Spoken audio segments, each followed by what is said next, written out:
Para o Irã, essa guerra é uma questão de sobrevivência pura e simples. A guerra é um ótimo negócio, mas só para alguns poucos. Estamos vendo, por causa disso, o começo de um século com novas guerras.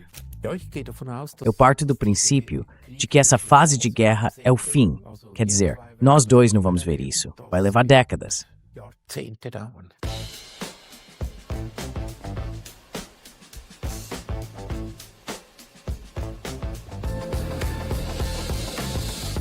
Gegen den Strom. Zur Person.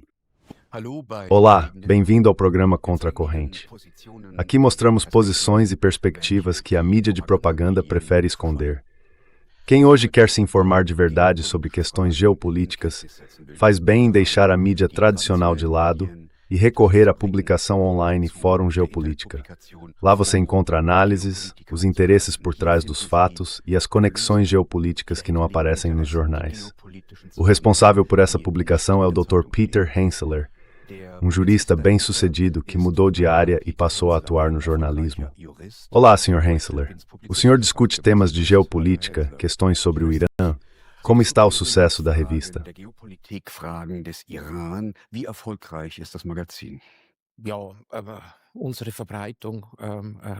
Sim, a nossa audiência está crescendo. Temos cada vez mais leitores. Fiquei surpreso. Outro dia olhei as análises e vi que estamos sendo lidos cada vez mais na China. O nosso blog é publicado em alemão, russo, inglês e francês. Temos cerca de 20 autores. Eu criei esse blog em novembro de 2022 porque os meios de comunicação suíços começaram a publicar cada vez menos os meus textos. Talvez porque minhas posições não coincidissem com as do Ocidente. No começo, eu escrevia um artigo por semana, sozinho. Depois a coisa foi crescendo, e hoje estamos muito satisfeitos com o nosso sucesso. E não sou só eu. O August Maxim, que também mora aqui em Moscou, é mais ou menos o editor-chefe. Eu já tenho 62 anos, e ele tem metade da minha idade. Temos colaboradores da Alemanha, da França, da Espanha, dos Estados Unidos, o Scott Ritter, por exemplo. Muitos autores que trazem diferentes perspectivas sobre a geopolítica.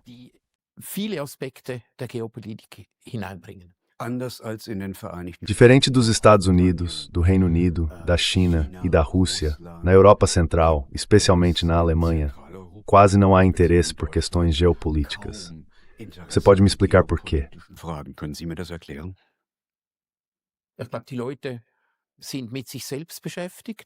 Eu acho que as pessoas estão muito ocupadas com a própria vida. Esse é o primeiro problema. O segundo é que, especialmente na Alemanha e na Suíça, muita gente ainda confia na Tagesschau, na FAZ, na Neue Zürcher Zeitung e em todos esses grandes veículos. É importante ter isso em mente.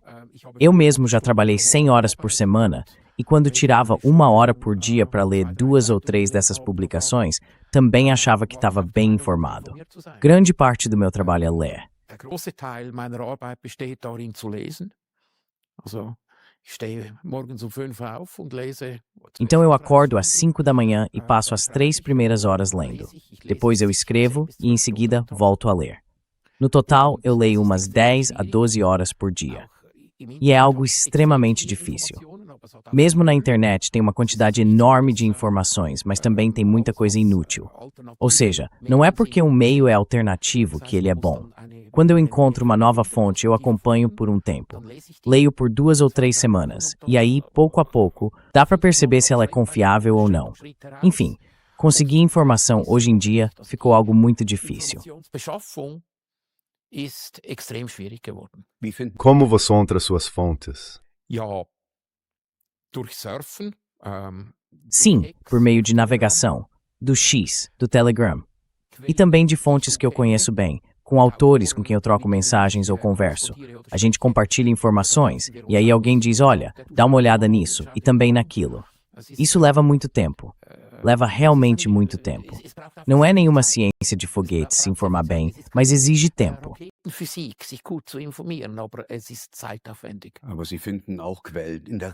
Mas o senhor também encontra fontes no mundo real? Sim, claro. O senhor não é só um analista, de certo modo também é uma testemunha do seu tempo, especialmente desde a invasão dos Estados Unidos e de Israel ao Iraque, que violou o direito internacional. Naquele momento, quando a guerra começou, o senhor estava em Dubai e acabou ficando preso lá.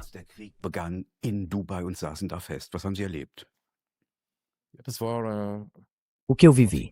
Foi até engraçado, porque uns 10 dias, talvez 6 dias antes do início da guerra, eu escrevi um artigo sobre a situação tensa e cheguei à conclusão de que essa guerra não iria começar. Achei que o equilíbrio de forças não permitiria isso e que os americanos não tomariam uma decisão tão absurda.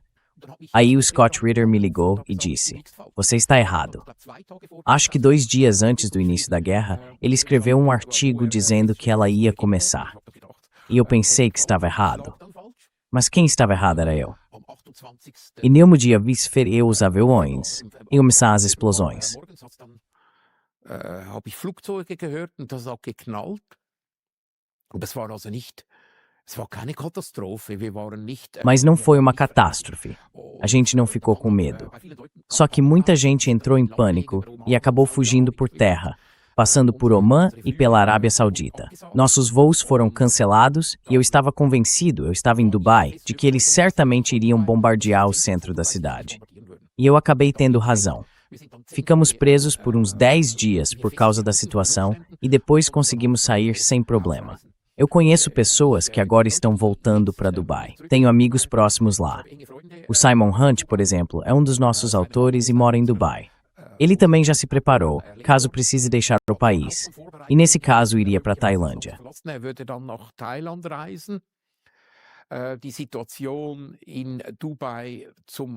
A situação em Dubai hoje é que a cidade está praticamente vazia. Toda aquela enorme máquina de turismo e de aeroporto está funcionando com, 10 ou 12% da capacidade. Eles estão perdendo centenas de milhões de dólares por dia. Então é realmente uma situação muito difícil. A maioria dos trabalhadores estrangeiros lá vive um momento complicado. Eles vêm de países muito pobres e quando o trabalho acaba, simplesmente são mandados embora. O Simon Hunt me contou que o motorista de táxi dele, aquele que ele sempre usa, conhece há anos, costumava faturar entre 900 e 1.200 dirhams por dia. Agora está fazendo 200. E com isso, simplesmente não dá para sobreviver.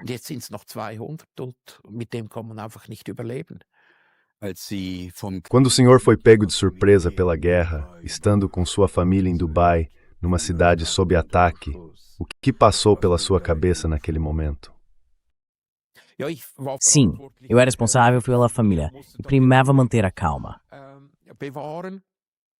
Uma calma que o senhor por dentro não tinha?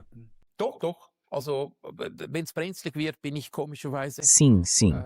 Quando a situação aperta, curiosamente eu fico sempre muito calmo. Com coisas pequenas, eu fico mais nervoso, tipo quando o café demora para chegar.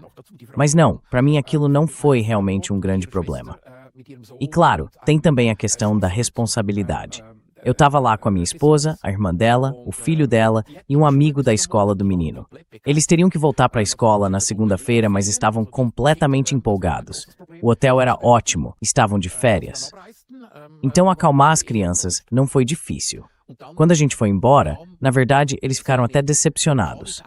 E aí começou um certo pânico entre os funcionários do hotel.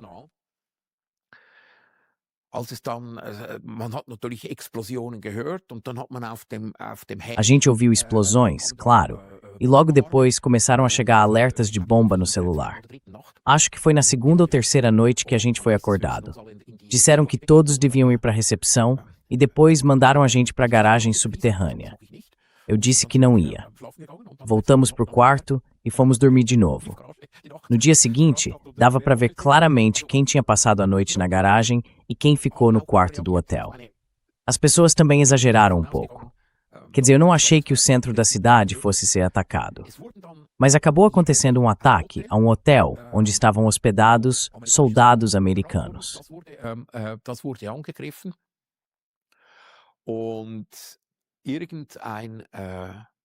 E teve um escritório do Mossad que foi o único alvo atacado no centro da cidade. Então, sim, eu não achei aquilo nada de absurdo. Não senti medo de morrer naquele momento. Quanto tempo a gente ficou preso lá? Acho que foram uns 10 dias que tivemos que esperar. E a vida segue. A gente precisa aceitar um certo fatalismo na vida. Como vocês conseguiram sair de lá? De avião, de forma bem normal. Tinha uma moça na recepção e eu simplesmente disse: "Você pode, por favor, organizar o próximo voo para todo mundo?" E deu certo. Aí voltamos para casa com a companhia aérea normal, sem pagar nada mais pela passagem. Ohne Ticketaufschlag sind wir wieder nach Hause gekommen. Sie haben vorhin angedeutet. Você mencionou há pouco que Dubai foi muito mais afetada por esses ataques do que aparece na nossa mídia. Como isso ficou perceptível? Wenn man die Zahlen anschaut, wurde Dubai Quando a gente olha os números, dá para ver que Dubai foi mais atacada pelos iranianos do que os outros Emirados. Isso, claro, tem a ver com o fato de que os Emirados adotaram e ainda mantêm uma postura mais agressiva em relação ao Irã. É uma consequência lógica disso. Das ist eine logische Konsequenz. Wie zeigt sich? Wie zeigen Quais são os efeitos dos bombardeios? O que está sendo atingido? was wird getroffen? Es wurden Foram atingidas instalações militares dos americanos e também instalações de petróleo. Mas elas ficam longe demais para que a gente consiga realmente ver alguma coisa. Warum? Por que Dubai tem se comportado de forma mais agressiva em relação ao Irã do que outros países vizinhos? Andere Anrainerstaaten. Das ist eine gute Essa é uma boa pergunta. Todos os países do Golfo são oportunistas. E a gente vai acabar vendo que o resto do mundo, a maioria também é oportunista. Eles achavam que os iranianos iam perder, então se colocaram contra o Irã. Agora dá para ver que Oman agiu de forma muito inteligente. Eles não foram atacados pelos iranianos. E ficou claro que os países que cooperam mais de perto com os americanos e nas bases de onde partiram os ataques mais fortes contra o Irã, e que os iranianos perceberam facilmente, esses foram os que mais sofreram as consequências. für die Iraner, die wurden am härtesten drangenommen. Wenn der Iran Quando o Irã ataca bases militares, mas também instalações de extração e processamento de petróleo e gás, qual é a estratégia por trás disso? steht dahinter. Eine konsequente Antwort. Jetzt müssen wir Uma resposta coerente. Agora a gente precisa dar 2 passos para trás. Para o Irã, essa guerra é uma questão de sobrevivência pura e simples. E como sempre, foram os israelenses e os americanos que começaram a escalar e os iranianos reagiram depois. Na primeira fase, foram atacadas instalações militares dos americanos, não as de petróleo. Quando a infraestrutura de petróleo no Irã foi atingida, os iranianos responderam na mesma medida. E o próximo passo, que pode acontecer ou não, a gente não sabe, seria o seguinte: se as usinas de dessalinização, sem as quais esses países não conseguem sobreviver, forem atacadas no Irã, ou se houver outro golpe, o Irã já deixou claro que pretende bombardear praticamente tudo. A ideia seria tirar desses países a base econômica que sustenta a sobrevivência deles. wirtschaftliche Grundlage zu entziehen. Da macht man sich auch falsche Vorstellungen über die Größe. As pessoas também têm uma ideia errada sobre o tamanho e a força do Irã. E o que me surpreendeu, e por isso eu me enganei, foi que eu achei que, no fim das contas, as pessoas ainda pensariam de forma racional. O Irã é um país enorme, tem 1,5 milhão de quilômetros quadrados. A Europa Ocidental tem 1.300.000. Ou seja, o Irã é mais de 70 vezes maior que Israel. Bombardear um país desse tamanho tem naturalmente um efeito pequeno, se a gente compara com a resposta deles contra um território mais de 70 vezes menor. Esse é o primeiro ponto. Kleiner ist. Das ist der erste Punkt. Der zweite Punkt ist, dass O segundo ponto é o seguinte: os iranianos, e nós dois somos mais ou menos da mesma idade, crescemos com essa ideia, seriam os vilões, os mulás, uns fanáticos religiosos e ignorantes que vivem como se estivessem no século XIV. Eu já estive 2 vezes no Irã, e foi na verdade o maior choque cultural que eu já tive.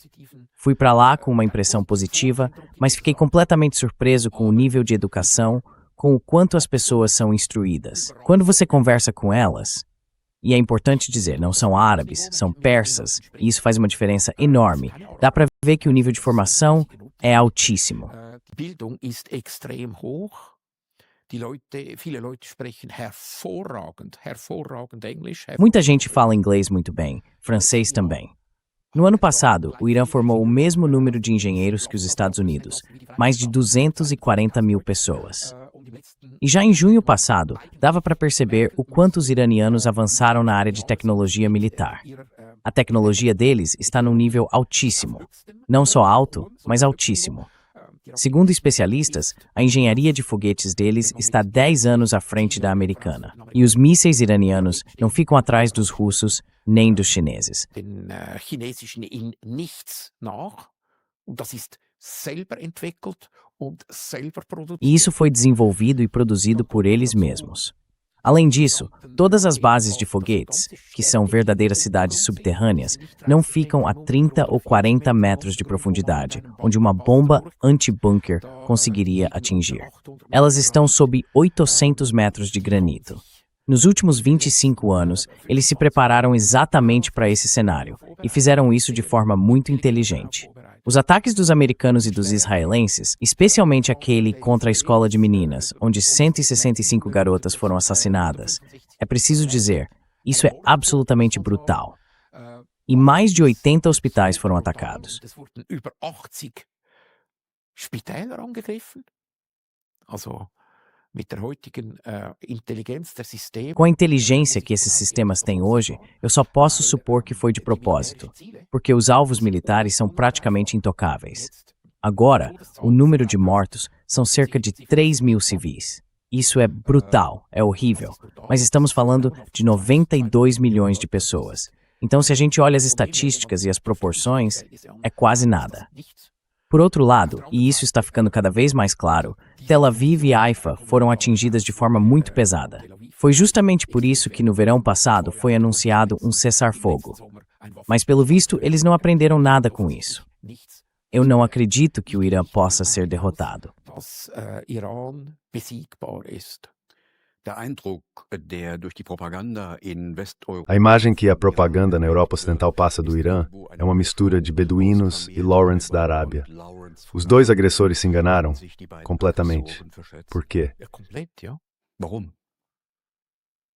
Weil, also, ich habe Então, olha, sehr viele Leute eu conheci muita gente quando estive no Irã, pessoas de todos os tipos, de todas as partes da sociedade.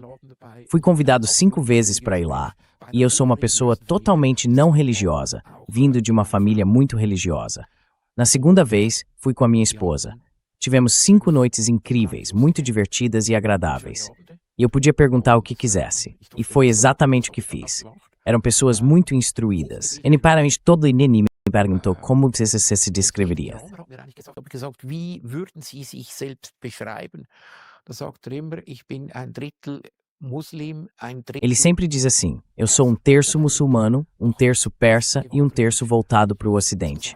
Ou seja, a religião existe, está presente, é importante, mas define a sociedade só em um terço. Em Israel é bem diferente. Lá há fanáticos religiosos, aqui não. E no Irã eu acho que há uns 30 ou 40 mil judeus, e eles até têm representação no parlamento. Eles não têm problema nenhum. Também há cristãos representados lá. Isso não é uma questão. Então, de fanatismo, eu realmente não senti nada. Provavelmente são as pessoas mais gentis que eu já conheci. Sehr wahrscheinlich die freundlichsten Menschen, die ich hier getroffen habe. Wer sind Quem são os bárbaros nessa guerra? Barbaren? Also die größten Barbaren sind die Israelis. Olha, os maiores bárbaros são os israelenses. E isso não se mostra só na forma como eles conduzem a guerra contra o Irã. Dá para ver também na maneira como essas pessoas agem em Gaza, na Cisjordânia e agora no Líbano. Isso é um genocídio, e na minha opinião, em termos de brutalidade e de método, o que eles fazem é idêntico ao que os nazistas fizeram nos anos 40. In den 40er Jahren. Der US-amerikanische Politikwissenschaftler John J. Mearsheimer von der Universität Chicago vermutet, dass Netanyahu Trump klargemacht habe, das Zeitfenster für einen Angriff auf den Iran schlösse sich. Deckt sich das mit Ihrem Eindruck? Ja, es ist ja vor dem ersten Sim, isso foi antes do primeiro ataque. herausgekommen und das hat Ficou comprovado, e Mearsheimer e Larry Johnson confirmaram que a liderança do Pentágono deixou claro para ele que aquilo não fazia sentido, que não teria sucesso. Mas o Trump acabou ouvindo o Netanyahu e o Hegseth, que incentivaram essa ação. E agora estamos de novo numa situação parecida. Fala-se em um cessar-fogo, mas que juridicamente não é um cessar-fogo de verdade, porque só as armas dos iranianos e dos americanos estão em silêncio. Os americanos violam essa trégua com o bloqueio naval, porque isso é um ato de guerra, um act of war, segundo o direito internacional. Act of war, nach internationalem Recht, aber internationales Recht, das lassen wir mal beiseite, weil das hat ja Mas o direito internacional, vamos deixar isso de lado, porque já não tem mais valor nenhum. E os israelenses continuam matando alegremente no Líbano, em Gaza e na Cisjordânia. Então, voltando à pergunta, a influência de Netanyahu sobre Trump é muito grande. Isso tem vários motivos. A influência política do lobby israelense nos Estados Unidos é gigantesca. Mas, e aqui eu quero colocar um grande mais, isso não quer dizer que esses controlem e coordenem toda a estratégia dos americanos. Aqui é preciso acrescentar uma observação. Hier eine Fußnote anhängen. Das Ziel der Israelis ist O objetivo dos israelenses é o chamado Grande Israel. Isso já podia ser lido no diário de Ben-Gurion, lá nos anos 40. Na época, muita gente disse que era teoria da conspiração. E hoje, todo soldado israelense tem um emblema mostrando o mapa do Grande Israel. Esse mapa inclui o Egito, até o Canal de Suez, inclui a Jordânia, o Líbano, a Síria, uma grande parte da Síria, além de partes da Arábia Saudita e do Iraque. Principalmente, os sauditas deveriam começar de que lado estão, porque eles estão no cardápio. auf welcher Seite sie stehen, weil sie auf dem Menüplan stehen. Und die Strategie von Netanyahu. A estratégia do Netanyahu é a mesma há 25 anos. Ele vive dizendo que o Irã está a 2 semanas de ter a bomba atômica, o que é um absurdo completo. Mas ele precisa destruir ou neutralizar o Irã para conseguir levar adiante o plano do Grande Israel. Os americanos, por outro lado, têm outros planos. O grande inimigo dos Estados Unidos é a China, porque eles, como potência hegemônica, acham que a China vai ser, ou quer ser, a próxima hegemonia. E eles não entendem o conceito de multipolaridade. Então, o objetivo é enfraquecer a China e, junto com ela, também a Rússia, porque essa parceria entre os dois países incomoda muito os americanos. No fim das contas, o alvo principal seria a China, e o Irã é um parceiro extremamente importante tanto para a China quanto para a Rússia. Von China und Russland. Von China bezüglich Energielieferungen und von China und Russland gemeinsam wegen der Infrastruktur, wegen der Verkehrswege. Der Nord-Süd-Korridor, der Russland am Schluss mit Indien verbindet, das ist ein Landweg, und der Ost-West-Korridor von der Belt and Road Initiative, diese Eisenbahn besteht bereits. Das wäre eine Katastrophe für Russland und für China, falls dieses Land zerstört, neutralisiert, veramerikanisiert würde. Und das ist extrem wichtig, dass man, die Amerikaner und die Israelis hängen also nicht so eng zusammen, wie man es meinen könnte, weil die Zielsetzungen dieser beiden Länder, die sind jetzt bezüglich Iran, der Zerstörung des Irans, sind sie gleich, aber das Endziel dieser beiden Länder ist etwas anderes und die wenigsten Leute erkennen das. Jetzt somit auch die Haltung der Chinesen und der Russen. Und es fand ein Telefongespräch statt. Houve uma conversa telefônica entre o presidente Putin e o presidente Trump. E o Ushakov, que é o assessor de política externa do Putin, falou sobre essa ligação. Segundo ele, o Putin alertou o Trump, de forma bem clara, para não continuar atacando, e disse que uma ofensiva terrestre seria totalmente inaceitável. Mais claro do que isso, o Putin não poderia ter sido totalmente inaceitável. Quando o Putin diz algo assim, é melhor levar a sério. Se isso vai adiantar alguma coisa, a gente não sabe. Ontem eu falei de novo com o Scott Ritter e perguntei, e aí o que você acha agora? Da última vez você acertou. E o Scott me respondeu, olha, é bem simples. Você não pode esperar que eu avalie uma pessoa completamente irracional com argumentos racionais. E ele estava se referindo ao Trump. Mensch beurteile, der komplett irrational ist, und damit hat der Trump gemeint. Aber die Motive, die dahinter liegen, sind nicht irrational. Mas os motivos por trás disso não são irracionais. No fim das contas, trata-se claramente de rotas de transporte, de conectividade, ou seja, de cortar as vias de comunicação de Pequim. também tem a ver com abastecimento com petróleo. Em parte é sobre cortar o acesso de Pequim ao petróleo. Cerca de 20% da demanda de petróleo da China vem do Irã. Também se trata da economia do dólar, de manter o dólar como moeda de referência. E talvez também de sustentar o castelo de cartas do mercado de derivaticursos. A gente precisa dividir isso em partes. Das müssen wir portionieren. Also erstens, jetzt kommen ein paar Fakten zuerst, dass man Primeiro, vamos aos fatos. Os americanos querem de fato cortar estrategicamente o acesso dos chineses à energia. A China importava muito petróleo da Venezuela, e os Estados Unidos conseguiram interromper isso com sucesso. O segundo ponto é o Estreito de Hormuz. Se for bloqueado, não importa o que aconteça agora no Oriente Médio. O próximo ponto crítico será o Estreito de Malaca, porque eu acredito que 70% ou 80% de todas as mercadorias que vão para a China ou que saem da China passam por lá. E os americanos vão fazer de tudo para enfraquecer a China nesse ponto. Ou seja, eles pressionam um regional.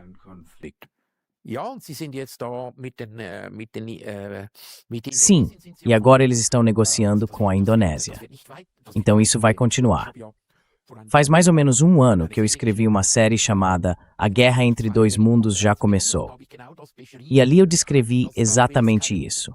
Mesmo que não haja uma guerra mundial, e claro, dá para discutir o que exatamente esse termo significa, eu parto do princípio de que os Estados Unidos não estão buscando um conflito militar direto com a China ou com a Rússia, mas estão travando guerras indiretas ou guerras por procuração em várias regiões. E agora o Irã é o primeiro exemplo disso.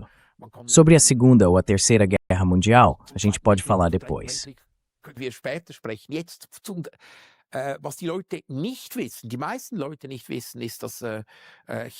O que a maioria das pessoas não sabe é que a China já é cerca de 85% independente em energia e tem de longe as maiores reservas de petróleo e gás natural estocadas.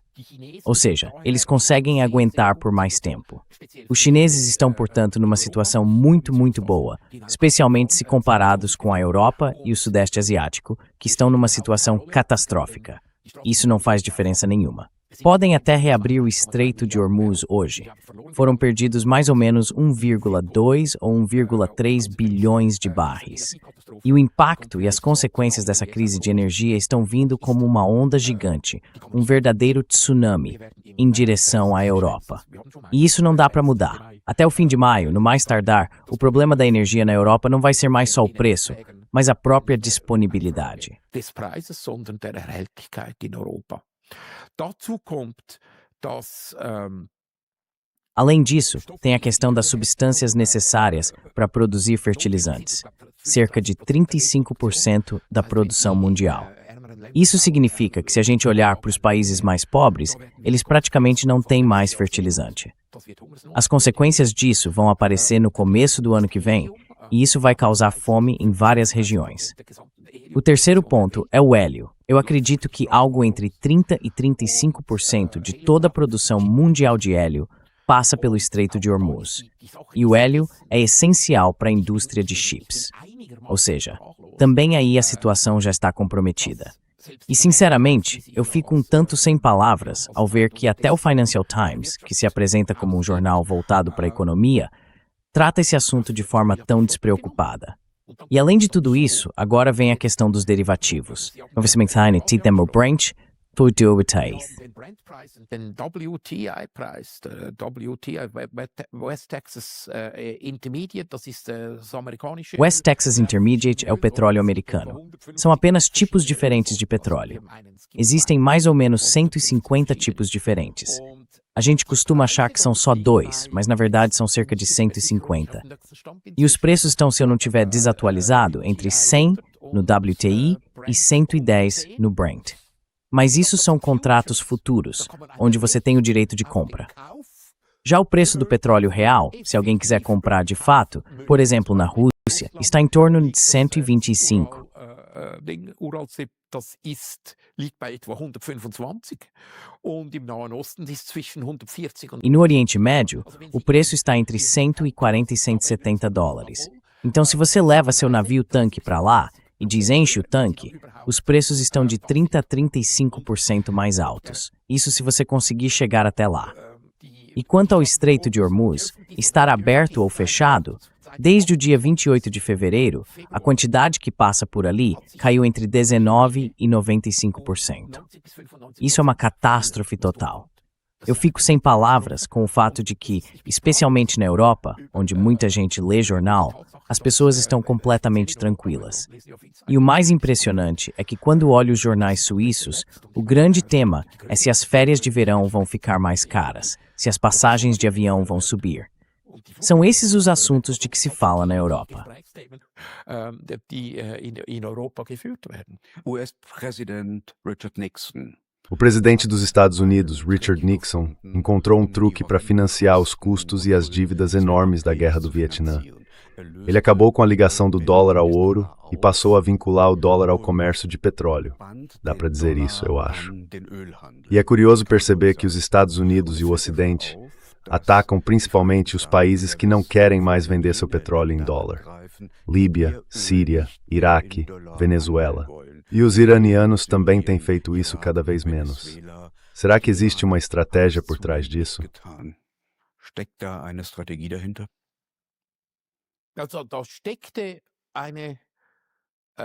Então, havia uma estratégia por trás disso, depois do fim do dólar lastreado em ouro, ou seja, do fechamento da janela do ouro. Na verdade, não foi um simples fechamento da janela do ouro, foi uma quebra clara de contrato.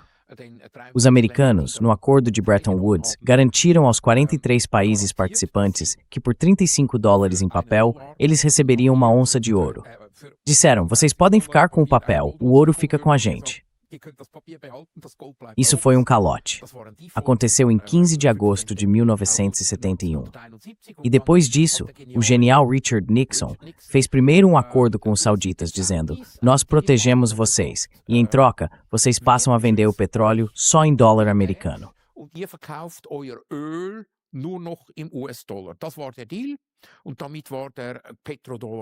Esse foi o acordo, e assim nasceu o petrodólar. Isso teve, se eu puder explicar rapidinho, um significado bem específico. A consequência foi que praticamente 100%, não só do petróleo, mas de todas as matérias-primas, passaram a ser negociadas em dólar. Com isso, todos os bancos centrais do mundo precisaram manter reservas em dólar para poder pagar suas contas. Ou seja, se uma empresa na Suíça compra petróleo, o banco precisa disponibilizar dólares, que ficam sob a guarda do respectivo banco central.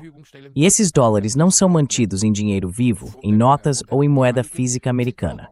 Aí o raciocínio foi, não, já que eu tenho esses dólares, quero ganhar um juro sobre eles.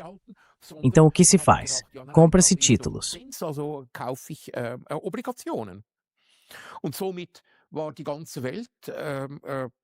E com isso, o mundo inteiro foi obrigado a comprar títulos americanos. Ou seja, os Estados Unidos podiam se refinanciar automaticamente, porque todo mundo precisava deles. Como tudo depende de oferta e demanda, as taxas de juros americanas sempre ficaram muito baixas, mesmo com o aumento constante da dívida. Então foi um ótimo negócio para os americanos.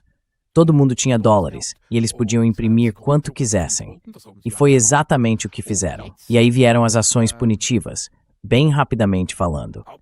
Houve duas grandes ações desse tipo.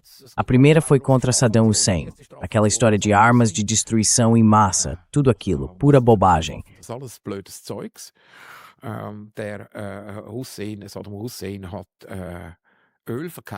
Saddam Hussein vendeu petróleo em euros. E aí ele foi atacado, o país foi destruído. Depois, tudo voltou a ser em dólar. O segundo caso foi a Líbia, com Gaddafi. Ele queria criar o dinar de ouro. E também foi eliminado para manter esse equilíbrio e o domínio do petrodólar. Os americanos cometeram um erro grave, junto, claro, com os fiéis europeus, quando em março de 2022 congelaram as reservas do Banco Central da Rússia e até já tinham roubado parte delas. Isso teve um efeito de sinal muito forte para vários outros países, inclusive para a China, que na época era o maior investidor em títulos do governo americano.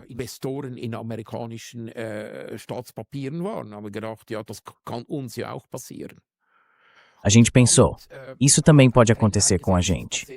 E aí começou uma tendência. Muitos países começaram a vender dólares, ou seja, títulos do governo americano, e a investir pesado em ouro. Esse é um dos principais motivos pelos quais o preço do ouro subiu.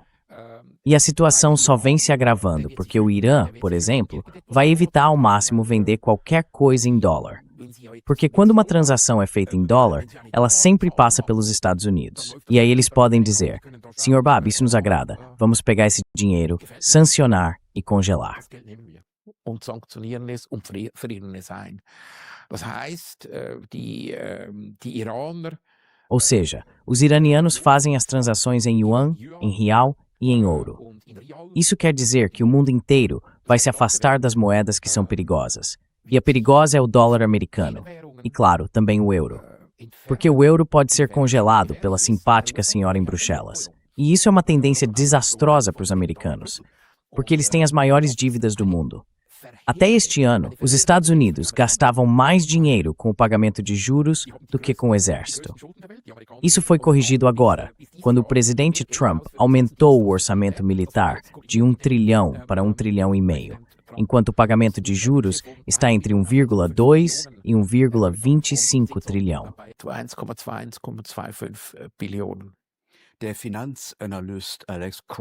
O analista financeiro Alex Kreiner também atribui a guerra no Irã ao sistema financeiro, principalmente ao poder desproporcional das finanças em relação à economia real. Ele diz que a bolha de especulação em opções, derivativos e apostas nas bolsas já supera em cerca de 10 vezes o valor real produzido, segundo estimativas atuais. Os bancos precisam constantemente de novos recursos para cobrir antigas especulações podres e acabam empurrando os governos para a guerra. Ele afirma que todas as guerras são guerras dos banqueiros. Isso é verdade? Sim, com certeza.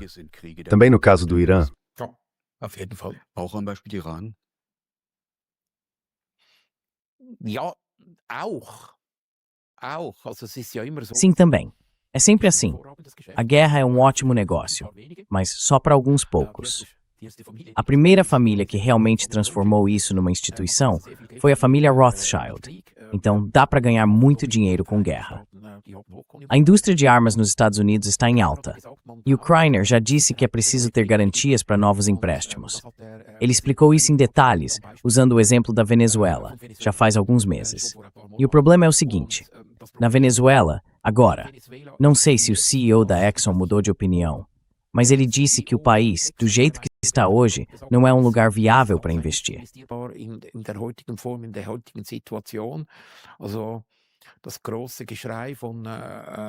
Então, todo esse alarde do Trump, dizendo que foi um super acordo, isso ainda nem deu para colocar em prática. E olha, tá nas estrelas se isso vai acabar sendo um sucesso para os americanos. Mas eu parto do princípio de que, como eu já disse antes, o motivo para atacar o Irã é claro. Quer dizer, os americanos sempre acham que podem invadir qualquer lugar e aí acabam roubando o ouro, o petróleo, controlando tudo e ficando ricos com isso. Só que nos últimos 25 anos, eles tiveram que se contentar em simplesmente destruir esses países. O motivo estratégico dos Estados Unidos é enfraquecer a China e a aliança entre China e Rússia. Die Schwächung China und China-Russland. Jetzt haben sich die Amerikaner, wie Sie sagen, verschätzt. Os americanos, como eles mesmos dizem, se enganaram nos cálculos. O andamento da guerra mostra isso. E os iranianos chegaram a reabrir o Estreito de Hormuz por um dia, o que, do ponto de vista geopolítico, deu aos americanos uma chance de recuar. Mas Washington não aproveitou essa oportunidade e respondeu à medida com um bloqueio naval. Esse bloqueio naval está surtindo efeito? Wirkt diese Seeblockade? Nein, das ist ein Papiertiger. Não, isso é só um tigre de papel. Segundo Larry Johnson, os americanos têm mais ou menos 12 navios disponíveis para toda a operação de bloqueio. E eles precisam manter uma distância mínima de 300 quilômetros entre cada um, senão são abatidos. E de acordo com as estimativas do próprio Larry Johnson, e eu não sou especialista militar, estou apenas citando os números dele, os americanos conseguiriam interceptar algo entre 5% e 10% dos navios. Então, chamar de bloqueio uma operação que falha em 90% dos casos, isso é puro marketing. Nicht funktioniert, eine Blockade zu nennen, ist Marketing. Es funktioniert also nicht. Então isso não funciona, não? Aquele bloqueio traz alguma vantagem para o Irã? O Irã é que tem as cartas na mão? Also die amerikanische Blockade, die ist störend zu 5%. Então, o bloqueio americano atrapalha, mas só uns 5 ou 10%. Só que os iranianos nunca fecharam o Estreito de Hormuz. Eles simplesmente não deixam inimigos passarem. É bem simples. Ou seja, israelenses não passam, americanos não passam. Os espanhóis, por exemplo. O Sanches teve uma postura bem corajosa em relação a Israel e aos Estados Unidos, e eles disseram, tudo bem, não tem problema, pode acontecer assim. Os japoneses também podem passar. A maioria tem que pagar uma taxa de cerca de 2 milhões por navio, como um pedágio, do mesmo jeito que acontece no Panamá e no Canal de Suez. E o fato de os iranianos não terem cobrado isso até agora e estarem começando a cobrar, não torna a medida ilegal. Nicht gemacht haben und jetzt einführen, macht das ja nicht illegal. Ich würde das auch machen. Und die Omanis dürfen sich freuen. Eu faria o mesmo. E os omanitas podem comemorar, porque vai ter um acordo de compartilhamento de taxas, ou seja, eles vão ganhar bastante dinheiro com isso. E, sinceramente, não consigo imaginar como os Estados Unidos poderiam resolver isso militarmente. Acho que para o Irã é relativamente fácil impor essa medida. Ouvi dizer que agora os russos também têm que pagar a sua parte, né? Eu te convido para jantar. E eles podem deixar o petroleiro passar de graça. Então, é um instrumento de poder, não ideia. Hat man ein Machtmittel in der Hand? Daraus erwächst ja die Frage, spielt der Iran... Daí surge a pergunta, a guerra no Irã favorece Moscou? Ah, essa é uma pergunta difícil. Bezüglich Ölpreis, Sobre o preço do petróleo, os russos estão entre os que saíram ganhando, porque o preço do petróleo praticamente dobrou. No curto e médio prazo, isso é bom para o orçamento russo, que está pressionado pelos custos da guerra. Mas o presidente Putin e eu conversamos com Mironov há cerca de 2 semanas e ele deixou claro, esse não é um benefício sustentável. Do ponto de vista militar, há uma vantagem. Sim, o fornecimento de armas para a Ucrânia caiu bastante. Isso, militarmente, é um ganho.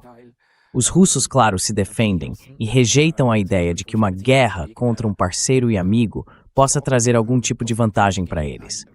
Pela própria cultura russa, você não vai ouvir isso. Financeiramente, a curto prazo, se a gente olhar só a planilha, é um benefício. Mas, por outro lado, os russos precisam lidar com uma questão que aqui na Rússia não se discute abertamente. Até que ponto o país está apoiando o Irã, militar e logisticamente? Den Iran militärisch, logistisch unterstützt. Eu parto do princípio de que o apoio é substancial. Até que ponto ele vai, eu não sei, porque disso não se fala. É algo típico dos russos, e na minha opinião está certo assim. Mas isso também consome recursos. Consome a capacidade de gestão do exército, consome energia. A gente ouve e vê muitos aviões de transporte russos voando para Teherã. Tudo isso consome recursos. Então é muito, muito difícil dizer. No curto prazo, talvez sim. Mas a agressão dos Estados Unidos, que agora se volta claramente contra a Rússia na Ucrânia, contra a Rússia no Irã e também contra a China. Isso vai gerar grandes custos, tanto financeiros na China, quanto também na Rússia.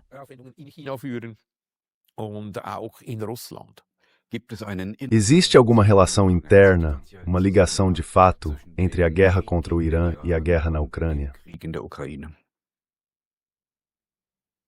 Ja, sicher, ja. Das ist Sim, claro, sim, isso é uma guerra sem fim. A ideia é desestabilizar. Os americanos, essa é a política externa deles, pelo menos desde 1945. Desestabilizar. Quer dizer, é óbvio que os americanos sabem que os russos vão vencer na Ucrânia. A gente pode discutir por mais 2 horas porque isso não acontece mais rápido. Mas o fato é que isso consome recursos, traz morte e destruição e enfraquece a Rússia como um todo, porque a Rússia, na verdade, preferiria gastar esse dinheiro em infraestrutura e não na guerra. Achei isso muito interessante. Das war hochinteressant. Ich glaube, das war im Januar 2023, wenn ich mich richtig... Acho que foi em janeiro de 2023, se não me engano. Naquela época, Kiselev entrevistou o presidente Putin, e 70% do tempo foi usado para falar sobre projetos de infraestrutura na Rússia. Porque Moscou e as grandes cidades russas estão em excelente estado, especialmente se comparadas a qualquer cidade europeia. Mas esse país enorme ainda precisa de décadas de investimentos em infraestrutura. E, na verdade, é um drama para a Rússia que tanto dinheiro, tantos recursos e tanta capacidade de gestão estejam sendo gastos com a guerra e não com projetos de infraestrutura. E com isso fica claro, os americanos só querem desestabilizar, não importa quem seja o adversário, porque eles não são capazes de competir de verdade com o resto do mundo.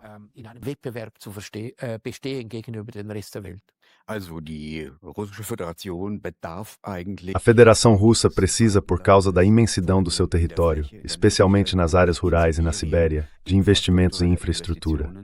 Os chineses estão trabalhando em projetos de longo prazo, como o conceito da nova Rota da Seda.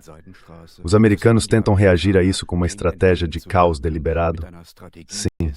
Em uma palavra, sim. Mit einem Wort beantwortet ja.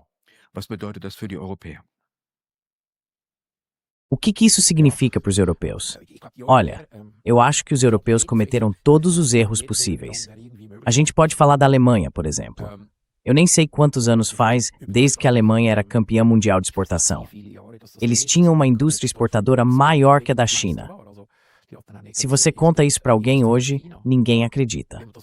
E esse é o principal motivo, tirando o fato de que são pessoas trabalhadoras e inteligentes. Um dos principais motivos era a energia extremamente barata. E hoje dá para ver claramente que a energia na Alemanha está cerca de 5 vezes mais cara. Essa energia vem de outros países, como a Índia, que por sua vez compra energia da Rússia. Die Energie von Russland beziehen und die Inder sind gute Geschäftsleute, die hauen dann. Os indianos são bons negociantes. Eles colocam um bom acréscimo no preço. E aí os alemães, meio ingênuos, acabam comprando deles. E também compram dos americanos. Os custos de energia são cerca de 5 vezes mais altos. Muita gente não acredita nisso, porque o governo alemão subsidia esses custos. Então o tamanho desse desastre fica meio escondido, disfarçado. A Alemanha, ou melhor, a Europa, dá para colocar tudo no mesmo saco. Primeiro declarou a Rússia como grande inimiga. Não é a primeira vez que isso acontece, e das outras vezes não terminou bem, pelo menos do ponto de vista militar. Mas isso não impede o Sr. Merz. Eu cheguei a vê-lo aparecer usando uma jaqueta militar. In einer Militärjacke auftreten gesehen. Ich weiß nicht, ob es AI war, was weiß man heute nicht, aber ich... Eu não sei se foi inteligência artificial, hoje em dia a gente nunca sabe. Mas eu pensei, não é possível, eu não estou vendo direito. Esse foi o primeiro erro. E depois ainda conseguiram contar para os chineses. E agora o querido Merz, isso foi na semana passada, no dia 29 de fevereiro, disse que é ótimo o que os americanos estão fazendo com o Irã, que eles apoiam totalmente. E agora ele percebeu que isso não vai pegar bem. E agora o Merz disse que os americanos não têm estratégia nenhuma lá, que isso não vai acabar bem. E ainda deixaram os americanos irritados. Tá ficando complicado. Ja, es wird langsam schwierig. Die Europa und Deutschland speziell, die A Europa, e especialmente a Alemanha, que desde 2022 vem dizendo que a Rússia está isolada no mundo, agora precisam começar a procurar de verdade por amigos. Porque a situação também dentro da Europa, a Europa não está unida. E o exemplo mais recente, e na verdade o mais interessante, é a Espanha. O Sánchez teve coragem de denunciar o genocídio e de condenar a guerra de agressão dos americanos e dos israelenses contra o Irã. E veja, isso não é no leste, é no sudoeste da Europa. Quando a gente olha para as ruas, para as manifestações em toda a Europa, isso não aparece na mídia ocidental. Mas as simpatias pelo Irã estão crescendo cada vez mais. E também pelas causas palestinas, chame como quiser. Für den Iran steigen und steigen und für die Palästinenser so oder so. Die Wahlen in... Depois as eleições na Hungria. À primeira vista, elas aconteceram bem do jeito que a senhora von der Leyen gostaria. Mas o novo homem forte do país tem claramente suas próprias ideias e não vai vender a alma para Bruxelas. E aí temos a Romênia, onde as eleições foi na Romênia ou na Bulgária. Desculpe, já não lembro direito. Ah, foi na Bulgária agora.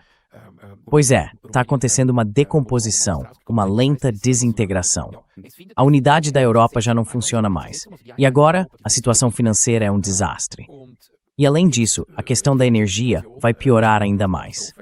Eu vejo um futuro muito sombrio para a Europa, porque nesse grande jogo que está sendo jogado pelos grandes jogadores, os Estados Unidos, a China, a Rússia, e agora, como uma quarta força, temos que nos acostumar com o Irã também, a Europa simplesmente não é importante.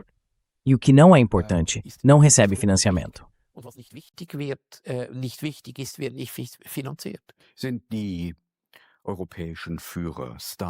Os líderes europeus, Starmer, Macron, Merz, talvez até Scholz, que levaram a Europa Ocidental cada vez mais fundo na guerra da Ucrânia e cada vez mais perto da falência, são mentalmente pequenos demais para lidar com essa situação geopolítica.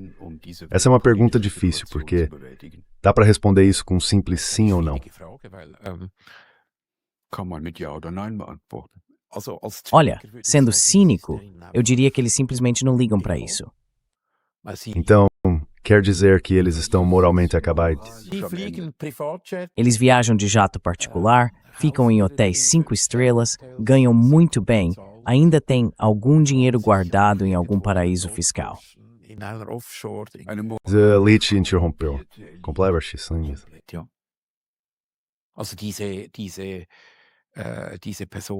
Essas pessoas não representam, de forma alguma, os interesses dos seus países. Então, de quem são os interesses que elas defendem? Os delas próprias. Isso significa que foram compradas, corrompidas, talvez até chantageadas, e agora defendem os interesses de Bruxelas e dos Estados Unidos. Será que estamos por isso no começo de um século de novas guerras?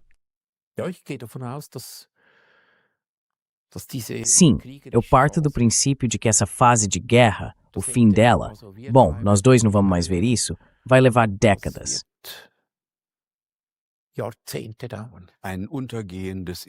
Um império em declínio. Os Estados Unidos estão se debatendo. Ou devo entender assim? Sim, essa é uma interpretação muito boa. Ainda há esperança? Ou precisamos dizer, como o viajante de Dante na Divina Comédia, quem passar por este portão abone toda esperança?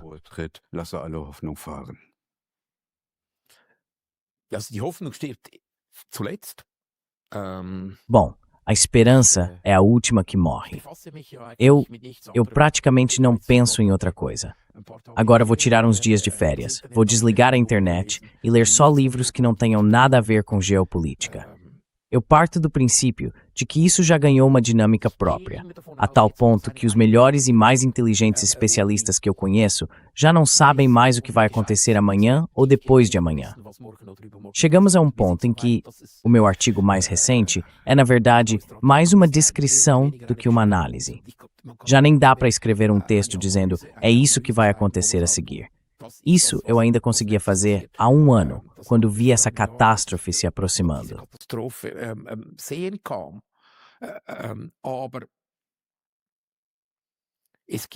Mas sempre acontecem surpresas, né?